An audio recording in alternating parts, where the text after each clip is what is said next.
अस्सलामुअलैकुम नाज़रीन, आप देख रहे हैं PC world news. Faisalabad PTI के मरकज़ी रहनुमा और वफाकी पार्लियामेंट्री सेक्रेटरी बराए रेलवेज़ मियां फ़ारूक हबीब ने कहा कि फ़ौरन फंडिंग केस के हवाले से म्यूनसिपल कॉरपोरेशन फैसलाबाद हाल में प्रेस कॉन्फ्रेंस।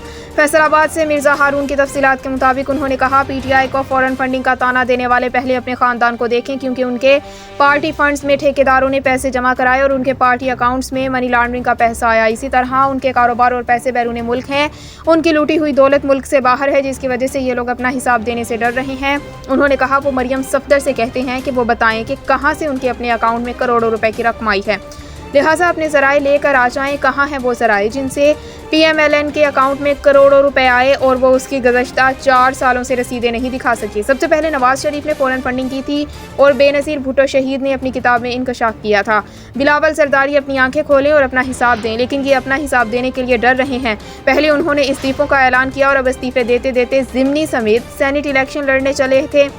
अपोजिशन ने एक और इशू ब्रॉड शीट उठा रखा है। ब्रॉड शीट मुस्लिम लीग नून के नवाज शरीफ, शहबाज शरीफ, आसिफ अली जरदारी की ब्रॉड शीट है, जिसमें उनके फराडों की तफसील है। यही वजह है कि अब तक हमारे किसी चैलेंज को कबूल नहीं किया गया।